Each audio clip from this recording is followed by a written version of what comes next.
the play. Team Hawk answering back. There goes the Diggy and the Kaja. As well, Team Hawk getting rid of the Valentina and the Wanwan. Oh, right now you still have Lolita available on the table, who's one of the best tanks in the meta because it counters a lot of the marksmen. Are they going to pick that up? I mean, that's something you have to think about. Also, the Hilda. Are we going to see that ban coming out right away just to make sure Team Hawk doesn't play their character?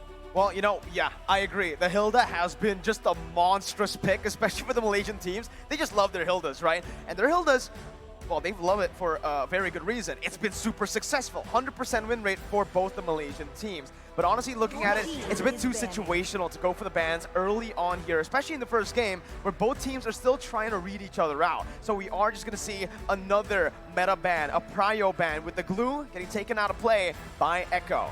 Blue monster being banned away. That means a lot of characteristic or characters are still on the table, right? We talk about Hilda, we talk about Lolita. Those tanks are available. Sometimes right now you can also pick up the Eve as the first pick, and that's still available as well. We are 5 heroes deep into the bans, and Eve is still out there. So one of these teams has to make the call, and I'm guessing Echo's not shy to do that. I'm guessing, and I'm willing to wager they're going to do that here. Well, yeah. You know, usually they do go for the Fanny ban. Whenever anyone's up against Echo, they ban out the Fanny. So the Eve, the Fanny, now open, up for grabs for Echo. What do they opt for? The answer is none. It's the carry for Benny. Yeah, absolutely. You still have a lot of counters for carry. Lolita is one of the best options right now, but are they going to stick with that? Or again, we mentioned Hilda over and over again, but here they have the choice to do that. If the Hilda does come through in these first 2 picks on the swing back after the carry, then does that mean they have to go Hilda carry? Because I'm not liking the Hilda into the Eve. Agree. It's so hard. I think right now, the focus for Team Hawk has to be prio heroes, the Eve. Oh, Eve. I was expecting something like the Fanny, especially considering Gary just really likes that Fanny. A great Fanny player. We saw this at MSC. But it is going to be the Yuzong locked in. They want to create some backline threats here to really threaten the backline of Echo. But that's 2 signature picks. Yaoi on the Cho, and Sanford, presumably, on the Grok. Presumably on the Grok. But when we know, I mean, either one, they have to play one of those characters, or maybe Grok in the jungle as well. But right now, Grok with the flicker, with a new patch came out, it's so insane because you really can't see the wall charge. You can charge from the end of it, and then he flicker onto your face, and you are just dead. So right here, I mean, most likely it's going to be a sim for Grok, and I cannot wait to see the Yaoi on the Chow, because this is going to be insane. That's a signature pick if I've ever seen one. Might as well just make it a shoe-in if ever Echo wins. Ladies and gentlemen, one more pick for Team Hawk here. A lot on the minds of Coach Bab, seeing that one half of the Sansan duo already has their hero. That's the Grok. Leaves me wondering, and I'm sure a lot of people watching at home, what hero is going to the hands of Sanji. The answer, though, to the carry, the Irithel.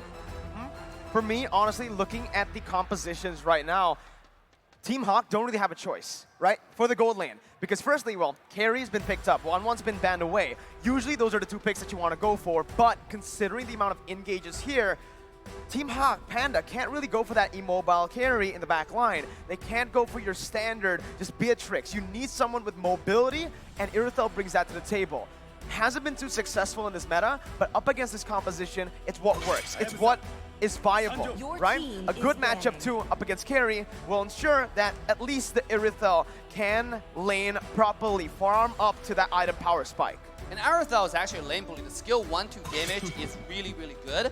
And I was expecting him to ban Hayabusa here. Because if you think about Irithel and Eve early game, they're lacking a lot of mobility. Yes, Irithel, once it gets the ultimate, the heavy crossbow, you can run really fast. You can start doing a lot of damage. But before that, you're more like just a Layla type of marksman. Yeah, you're waiting. Exactly. Same as Eve. Talking about lack of mobility. So, yes, they're going to ban the Hayabusa. Are we going to see the Fanny ban coming up?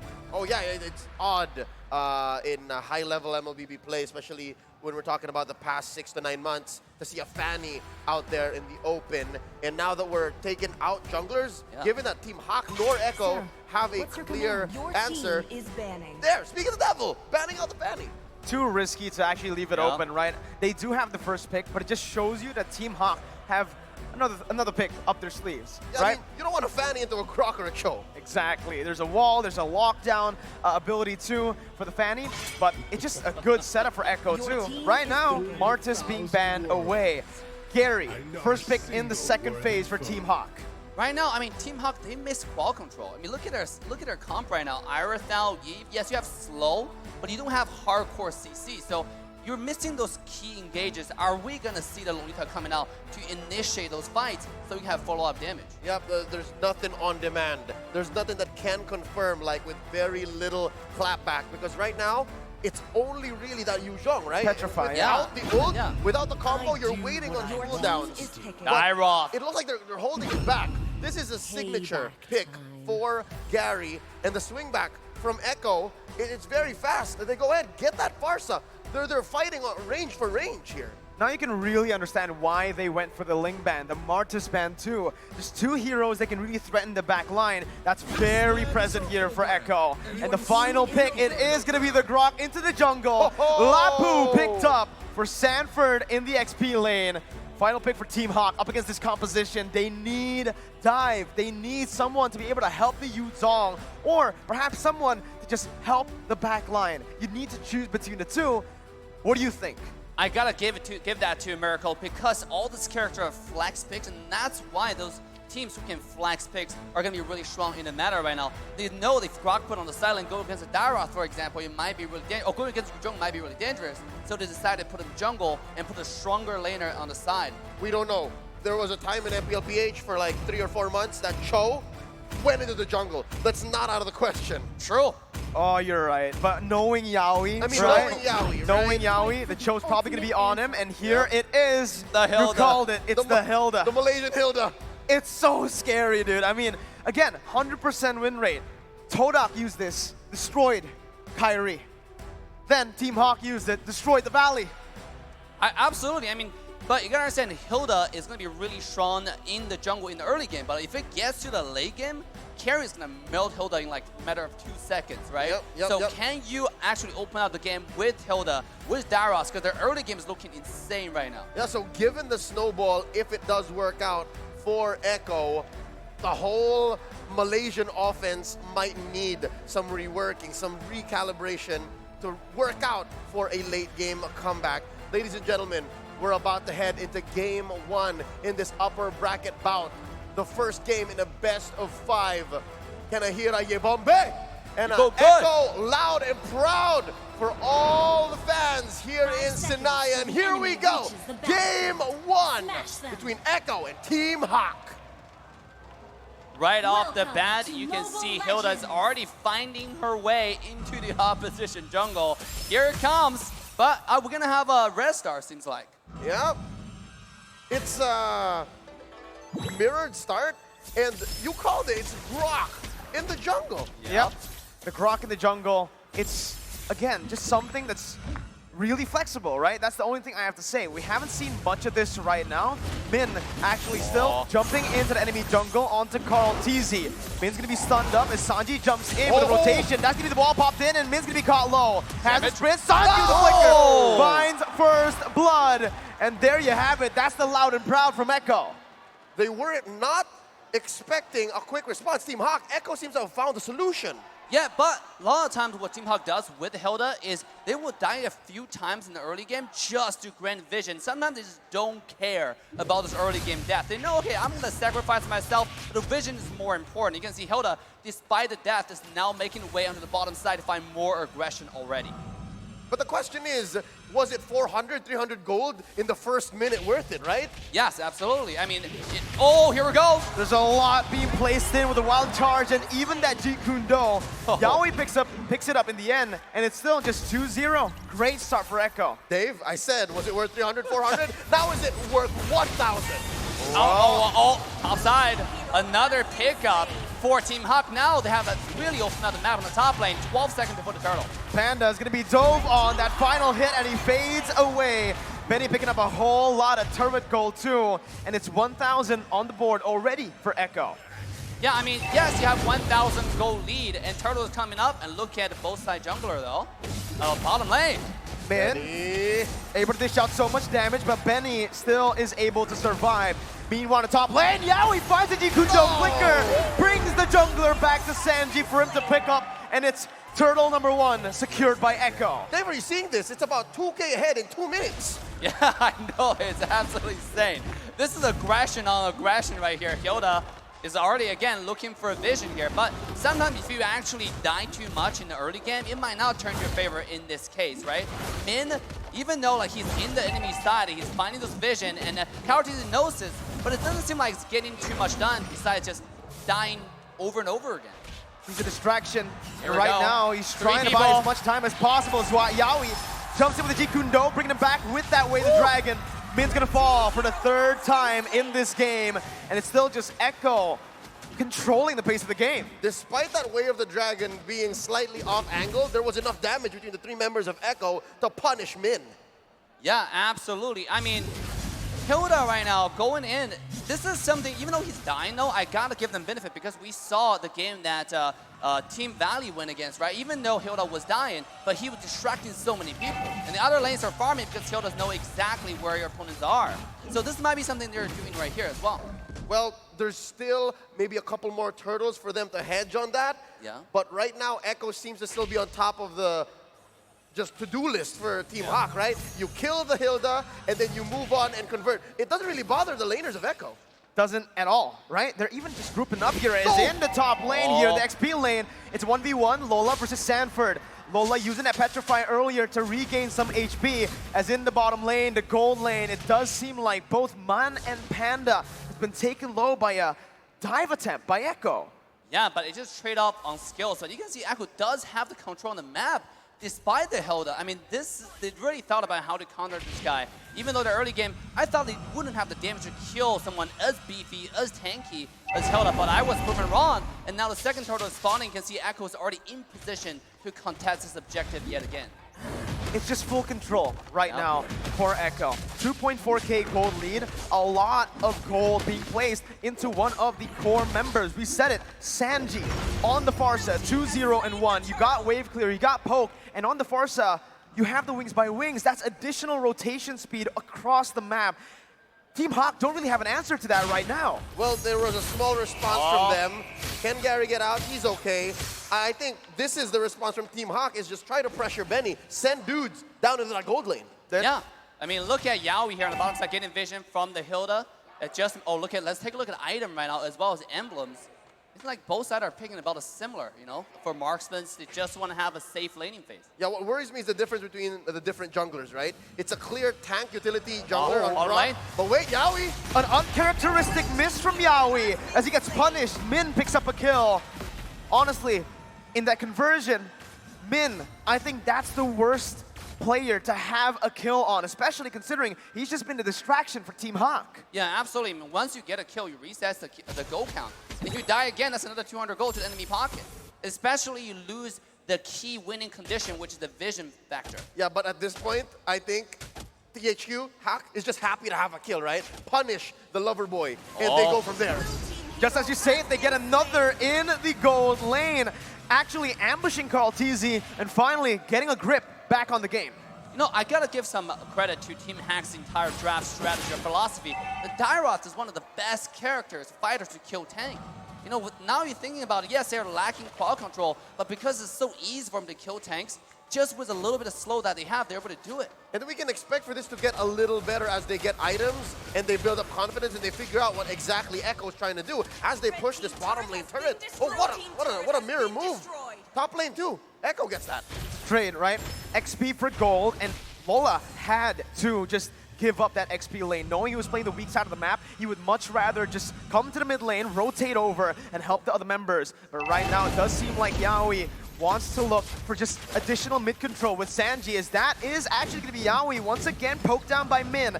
Mon's rotating already, but pay attention to Echo's positioning. It's called D jumps into the wall charge. Sanford joins in, and it's an all-out collapse. Called D's gonna fall, but Lola jumps into the back line with Petrify, finding Yaoi. The Furious Dive not able to find them, but Team Hawk have won the team fight. They're going on to the turtle, and this is the turnaround. A tough 5v4 situation for Echo that Team Hawk capitalized on. Dave, Hawk got a turtle here. Yeah, I mean, there are two reasons for the key of the victory for Team Hawk. They have Hilda is becoming increasingly harder to kill now. Now you can see Hilda jumping into the child. They can't do anything to him. They don't want to waste skills on him either. At the same time, Ujong is slowly but surely become a monster to the back line. You saw how much threat he posed to the mid laner, to Sanji on the far side. And we're expecting that exactly, right, from Team Hawk. They survived the early game counter from Echo on that Hilda strat, and then now there's this mid-game power spike. The mid-game power spike is going to be quite massive for both of these teams, like looking at their compositions. But honestly, I do feel like the later the game goes, it's so even. Both teams have just drafted themselves for a very good early, mid, and even late stage. It does seem like Echo's making a comeback here. I mean, sorry, Team Hawk is making a comeback. Look at Echo's marksman. Look at Benny QT on the carry. 58, 6,000 gold, about 1,200 gold ahead on the opposition. This carry is going to be an absolute unstoppable force in a little bit. Yeah. Early pop on the veteran. There we Here go. comes Lola. Black Dragon formed by Lola, trying to find someone out. Caldeezy is going to be petrified there, but does have the wild charge to get out.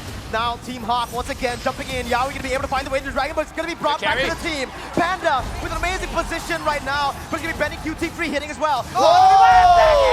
Flickering forward against the members.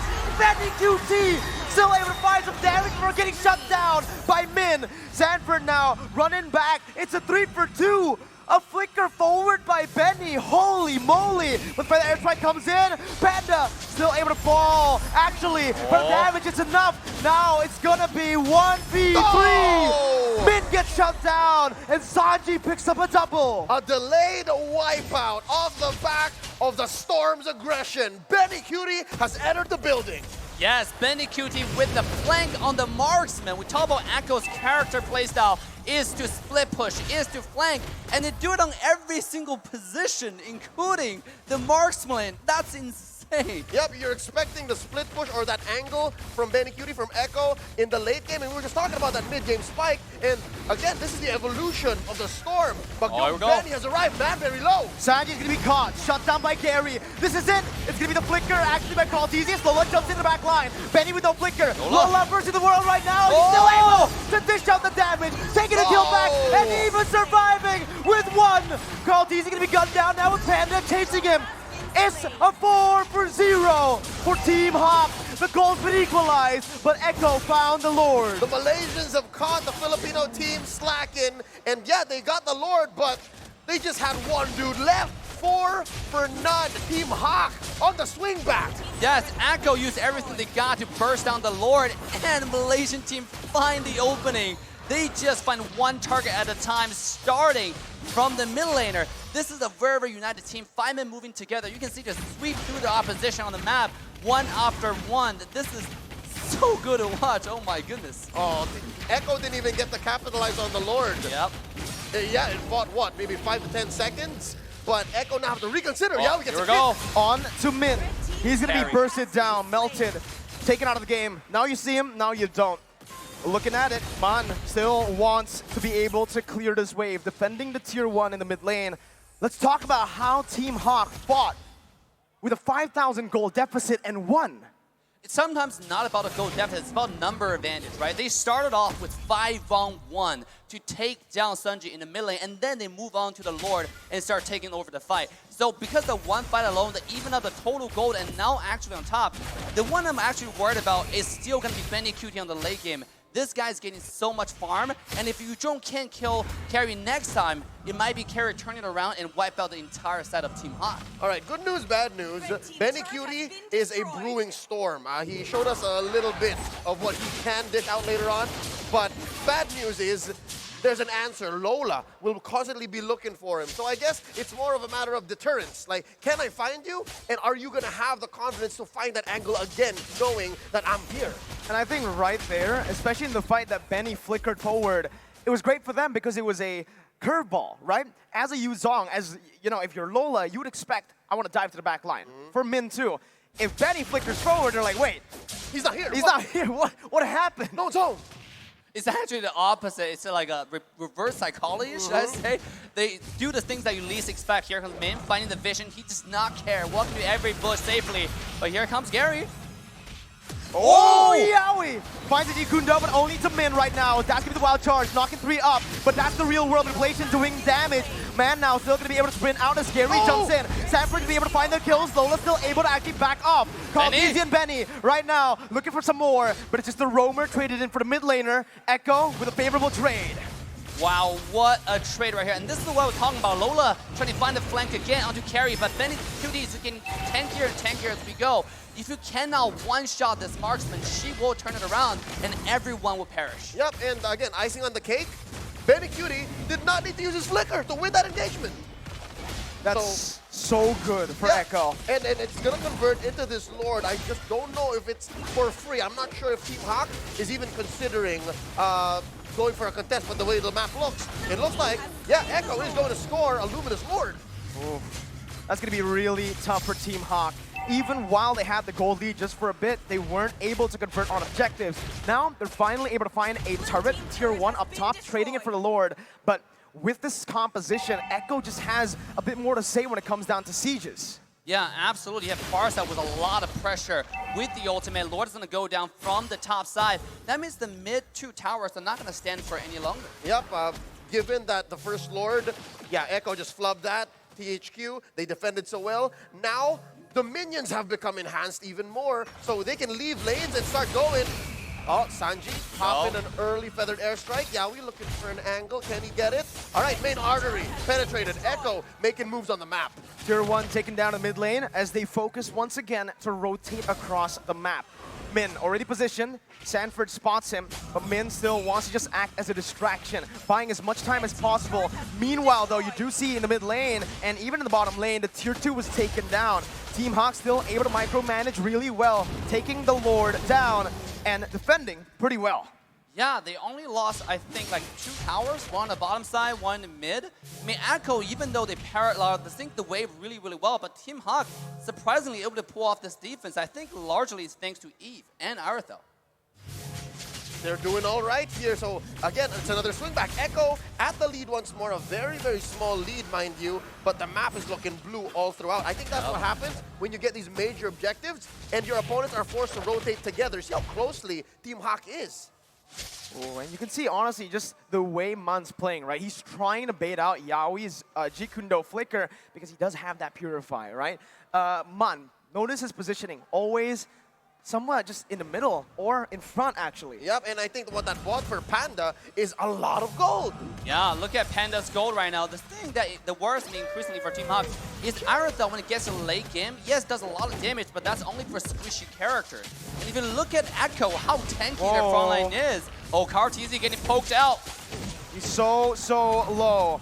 Karteezy gonna have to back off for a bit. Sanford opening up the map once again. That's gonna be the Black Dragon form, popped in by Lola. Instant disengage from Echo, but it's gonna be Benny QT is gonna be the target right now. That's gonna be Sanji caught. He's gonna be stunned up. He's gonna be slain. Min losing immortality right now in front of it, but the real world inflation catches 2. Lola tries to rectify, but he's gonna be melted down. Benny QT once again bringing forward. Benny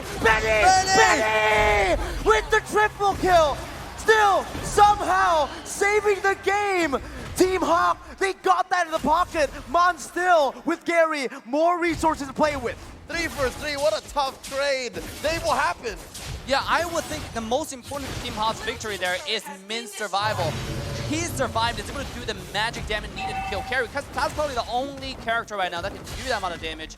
Of course, on top of you have Gary on the side, just doing the swings, doing the skill 1, 2, 3 combo.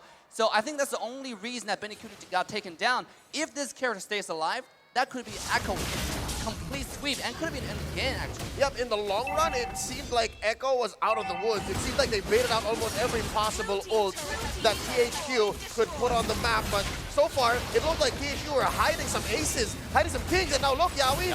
Uh-oh, that's the immortality popped in. Sanji's gonna be caught by the collapse from the Malaysian champions. Once again, that's a 2 for 0. Min and the midst of it all, gonna be caught with the bravest fighter and the stun. That's gonna be Lola jumping in as well. Min gonna lose a lot of HP, but still gonna be able to survive with 1 HP. Ibumbe Hawk, they're here to come and play.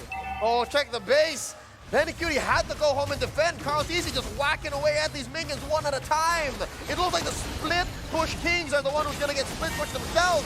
THQ converting into a straight Lord. It's a luminous Lord for the Malaysians.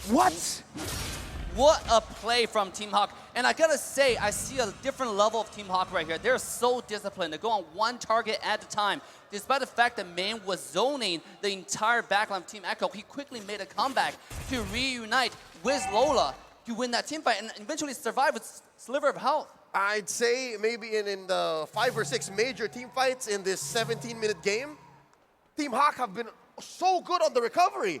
On a mechanical level, you'd say Echo are just waiting for battle spells, waiting for ults, right? But Team HAQ always have that next level, always have that decision after the post-engage. 3.5k gold lead. The 17th minute of the game with the Evolved Lord, Enhanced Lord still marching down in that bottom lane. This is a tough defense. Can Echo do it? Looking for that first engage. There's a feather there, strike. Slowly but surely, Team HAQ making their way in. Black Dragon form! Lola into the midst, jumps in, gets out with a Furious Dive. That's going to be the bravest fighter, catching Panda. Instant flicker away by Panda right now. That's going to be Sanford, still surviving. Echo have cleared the Lord out. Team HAQ deciding to go back to the mid lane. Gets the base turret down, rotating up top. Yaoi finds Panda! Furious Dive pops in. Betty UT finds the kill on the Panda as Lola's going to be caught. Immortality pops, and that's Lola falling to the hands of Benny. But Team HAQ have taken 2 base turrets. At the price of your inhibitors, Echo have gone with a stellar defense, and they've sent Team HAQ packing, going home. How can Echo capitalize? I mean, Echo at this point, there's not enough minion wave, and also Team HAQ made a really good decision to retreat really fast. Let's take a look at the team fight. It started off from Yaoi really decisive engage, and I gotta see the wall from KRTZ is insane over there. Just blocking 2 people away, you can see Team HAQ just quickly retreated. They want to make sure you don't capitalize on the death. Oh! Yaoi saved the game with the Weighted Dragon now getting caught. Team HAQ looking to capitalize as Echo disengages. Min jumping in, looking for a play. Sanford gonna be caught low as Gary jumps in for damage. Charge connects on the 2. Min's gonna lose the immortality as Gary once again is looking for some damage. Benny gonna be caught. Panda does some damage back. The nature! Benny finds the killing spree. Bravest fighter to the back line as Panda's gonna be stunned up. That's Sanford dealing so much onto Panda. But here's Lola as well. Panda gonna be taken down. Lola to the back line. Benny with a flicker out. Gary's still low. Benny chasing. It's a shutdown for Benny QT. Damn you, Benny, why are you so good?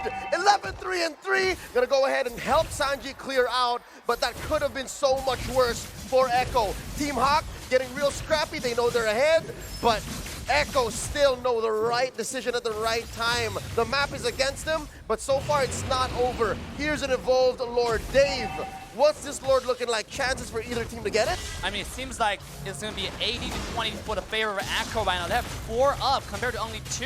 And on top of the fact that here you have Retribution from KRTZ, and you have this Shredder from Carrier. Look at Benny QT just losing the drop-in HP of the Lord in a matter of seconds. Benny. Just Benny. Just Benny. That's all I have to say. Yep. And honestly, that's all we have to say. That fight, he just popped off. It seems to be either Benny gets caught out or Benny just takes over.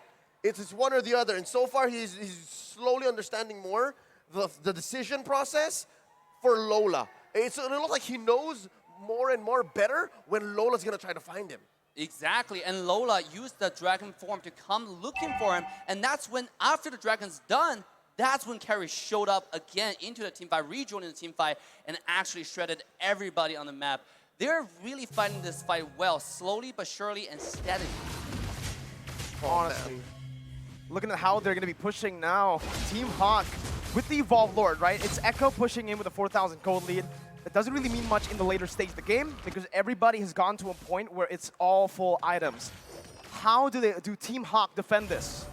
I mean, right now with the Lord, and by the way, I like the details from KRTZ now. They block the path for the Lord. This way, Lord's going to take longer to go to the base. Yep. And this will allow more super minions to come out, and that will really help you when you push the base. They're increasing every chance they can get, and here comes the push. Evolved Lord cracking the base. Base turret number 1 taken down. Team HAQ looking for that defense right now as Lola jumps in with a Black Dragon form, just zoning Echo away. Lord at 10,000 HP, melted down. Real world manipulation popped in the mid lane to clear out the wave and to zone Echo away. Team HAQ with a masterful defense. Clean from the Malaysian squad, the MPL Season 10 MY champions.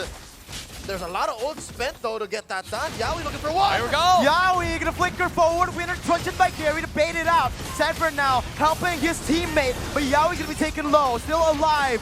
That's both teams disengaging, but it's Echo who finds base turret. Min still looking for something as he opens up the map. Mon gonna be able to slow some people down with the Ice Queen wand and the second ability.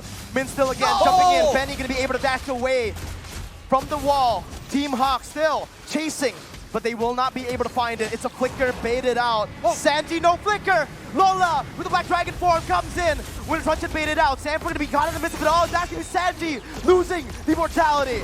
Gary picks up 1. It's a 1 for 0, but 22 minutes on in the game. 50 seconds for the respawn timers. Oh, and this whole time it's just Min in the base defending. Are we looking at potential clapback from Echo? They were also left reeling. They were gassed from that last team fight. Dave, we're down to 1 inhibitor for Team Hawk. I mean, this is such an even game. Actually, no there's more. no more. Oh. The minute wave's too strong. I was thinking just a Hilda alone is not going to cut it. You can't. You can't. And by the way, at this point, carry is the deciding factor. Can you take down Benny? Is the win condition for Hawk. And it doesn't seem like they have the resources to do it. It's going to be up to Dairoth, Eve, and you don't jump in at the exact same time to even have a chance on Benny. Is this the longest game in M4 so far? Approaching. I think Occupy had one long game against the RRQ Hoshi in the group stage. But here in the knockouts, boy oh boy, best believe stakes are much, much higher. Lord here, approaching half health. Oh, look at where Benny is, look at where Benny is. Uh-oh, no waiting once again. Lola gonna be able to actually jump in. Sanford doing the same thing right now. Black Dragon form pops in, and that's gonna be Yaoi finding the way the dragon. Yaoi's gonna be taken down right now, but look at the mid lane right now. Team Hawk's gonna be able to look for the Lord. Panda still walking back, trying to save the game. Benny in the mid lane, looking for a big play. Has the mid wave, flickering forward. Taking the Lord, ready for the game! Echo Philippines! Strike first in the best of 5. Loud and proud, that's their trademark. The split push, now they cover up your back doors, and Benny came a-knocking. 1-0 in this best of 5. Echo goes on, scores the first win. Dave, you see that coming? Yeah, well, when you pointed out about Benny's position, I think the entire stage, the entire world was looking at him just quietly and secretly planning the backdoor, and they did it. You cannot look for a jungler to backdoor. For Echo, is their marksman. Well, they've done this 2 times now. They've, at this point, for me, countless times. But did you see where exactly Benny set it up? He set it up from such a long angle. What was that, river? Mid-river? Yep. And it was top side, right? So he was away from the fight. It was such a risky play to go for, but he just did it. Oh, wow. Chad Benny. Flickering forward, waiting in the bush, making the risky plays. But if it pays off, it pays off, man. They got the game. You see the face on Coach Tick and Coach Treb? It's both unexpected and just as planned. So this is something straight out of the Echo playbook.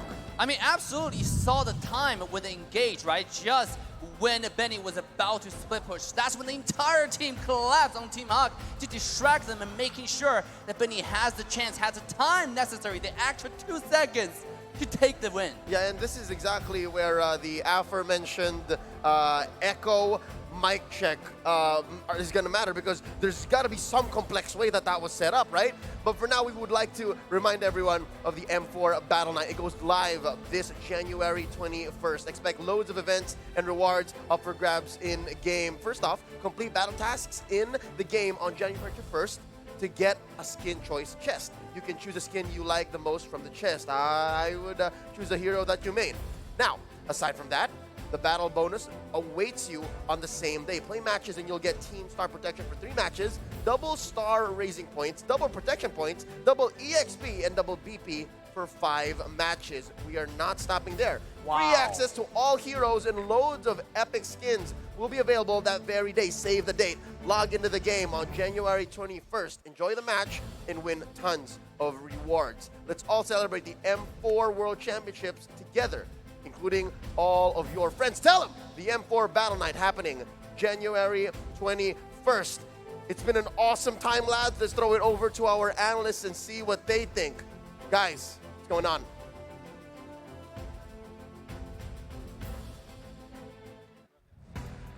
All right, here we are. This is Analysis Treks today, along with Wolf and Gideon. How are you guys feeling after that insane game? I don't know how to feel, but this guy, man, I have to ask you, why does it have to always be Malaysia, and why does it always have to be Echo when it comes to those backdoor plays? And of course, Malaysia with I don't know, always the nail biter series. Look, we like to play interesting games. We like to give the best of Mobile Legends. And come on, was that not the most interesting game so far? That's what I thought. Most definitely a very, very interesting game. I mean, from start to finish, from draft until that final split push moment. But before we jump too much into the end, how do you feel about the draft, Wolf? Yeah, I thought that it was just about a mid-game for the side of Team Hack because of the sustain lineup that they have. When it comes to Echo, what they needed to do was to make the most out of the early game because their composition is for bursts. And whenever they don't have the ultimates, they don't have the team fight integrity. So they had to make the most out of the early game and make BenQ the Hurricane or the Typhoon that we're looking for. Unfortunately, Team Hack found an opening in the mid game. They didn't let go. Honestly, it could have gone a lot worse for Team Hawk. In a lot of situations, it was extremely, I would say, pretty much game-ending for a gold laner. Again, mid lane got involved. Hilda dying so early on, giving Grok the level advantage, which made all the difference. Coming down to the bot side, hitting level 4 perfectly, making sure that Panda dies. So many things could have gone wrong, and that pushback during that mid-game making all the difference. However, my biggest concern was with Lola. Was he able to kind of make the difference? And yes, he did in those team fights. I mean, you could almost argue that if it wasn't for the sneaky play at the end, Team Hawk would have won that game, right? They were winning in some of the team fights. It almost seems like their composition was paying off towards the end. And speaking of gold laners, we had the carry, we had the Aerithal. How are you guys feeling about it? Yeah. I thought that one of the better Aerithal usages that we've seen so far, because the way that they approach is that they went in a face-to-face approach wherein they went to kill anyone who's like fronting for the side of Echo. As you can see, with the items, the Aerithal had a decent KDA, but that doesn't reflect his effect on the game that we saw when he was battling up against BenQ. And I mean, at the end of the day, it does come down to the gold laners making the difference. I mean, again, you got to stop the real world manipulation. You have to stop the feather to airstrike at the same time. So the difference maker comes down to the gold laners, and that's where we have to talk about the interaction, right? Carry generally is quite short range overall, and Aerithal can forcefully make you at least carry have to walk up to her, giving her a single auto attack advantage every single time. And that's the reason why BenQ is, I would say, one of the better carry players because of his positioning. It kind of makes me feel like he's masterful when it comes to the range of the carry as well as the timing. You never see him waste the flicker. Sometimes he even gets and uses the flicker to go inside the fights. Unfortunately for this game, he was punished many times, but there were some big flares coming out from BenQ. Apart from the split push that he did, his teamfight presence was really felt in this game. Honestly, I want to know what Trex has to say about this, especially when it comes down to the draft, because we were going back and forth on this. Yeah. I mean, I feel like in the beginning, Echo definitely had a huge advantage, not only because of BenQ towards the end game, but I feel like with their set potential, Carl TZ picking up the Grok in the jungle and made it work so well. Able to make some big sets. There was, I think it was second Lord, first Lord, the runaway, him re-engaging, I mean, just overall. But now, as we come into the next session, take a look at some of those gold counts. Oh, wow. So close, ever so close.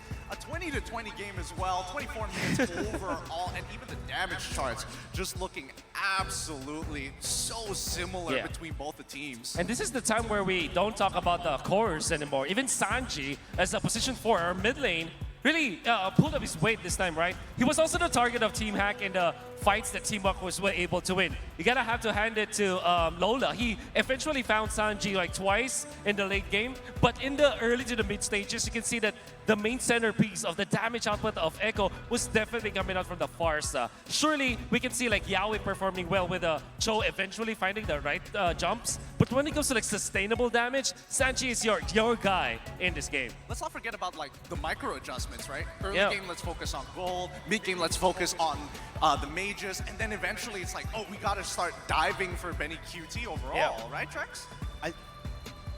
I think the most interesting thing to me right here was the fact that even on those charts right there, it seemed like Echo was kind of winning out a bit, right? It seemed like it was close, but in the end, Echo had a bit more. But the fact that Team Hawk was able to continuously bounce back into the mid game, bounce back, make plays, win out in some of that sustainability, and come out in a lot of those team fights. The major pick for me, I think, was that Yuzong, right? I mean, just crushing it, making some of the plays happen, and Yawi eventually started to get the kicks onto Min instead, not really able to target down onto the Aerithil, not really to make some of the most important Way of the Dragon kicks, and in the end they kept catching Yawi, and that was a moment where Team Hack could have almost had the game.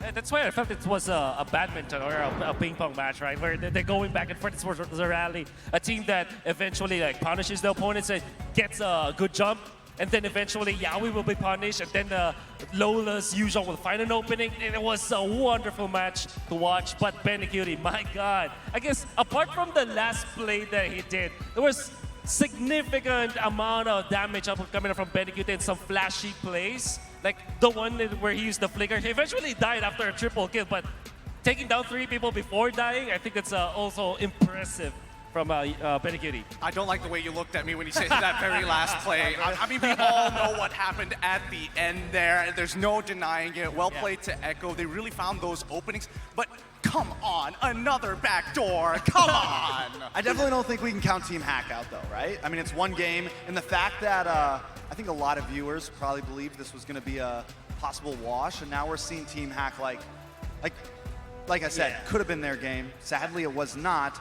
but they just need to watch for the backdoors next time. Yeah, pretty much. And you know what's really funny about it is because we were sitting together, and Gideon was like, hey, look at the map, and then so many times he warned Team Hack. Well, Team Hack cannot hear him, but at least twice you said that you have to look at the map, and the second one. I don't think that's fair. You weren't here at the very beginning because I knew you were talking to Echo about that backdoor. Don't deny me that. But we got to look at the heat map so far, right? And we're talking about BeniCutie. Again, gold laners generally like to stick to their lane as much as possible, but that doesn't really explain the full thing, right? Because at the end of the day, the Grok was an interesting jungle pick, not to hard carry a game, but to eventually raise up the rest of the team. But I think when we look at the heat map, right? Because of the lack of no rotations ever to the mid, didn't ever really try to help in any sort of invasions, just farmed. And that's where it paid out for BeniCutie, right? We hung out. We also saw the side of Echo coming down and really trying to pick on Aerithil in that early phase, like in that first 2 minutes or so. And this is what gave BeniCutie that huge advantage as they moved into the mid phase. Yeah, what I noticed about these heat maps from a gold laner, if you see this kind of heat map, this kind of pattern, that is where you know that he is given a free farm in the early stages. And we are going to see in full glory the highlights of this match. Echo, you can see that BeniCutie already is activated about, 8 minutes into this game. And there were so many times that everybody's really stepping up. There was a time where there was a jump while using the wall charge coming out from THQ that kind of salvaged the game. There were many jumps coming out from Lola and Yawi. So I don't think that this is a one-sided match at all. Everybody just pull their weight. Absolutely. Everybody was playing as good as they can, but I think, the beauty of having BeniCutie in this position is that he's not too afraid to be up in front. He's not too afraid to pose the question to Team Hack, hey, Sanji's a problem, but I'm a bigger issue. I mean, Echo, I think in general, not scared to push the limit, right? Even if they're falling behind, even if they're behind in gold, they want to try to take the fight. And I think that's why BeniCutie does so well on the carry. That's why they do so well in the carry. So definitely, I have a feeling that he's able to be aggressive with it. He's able to push in.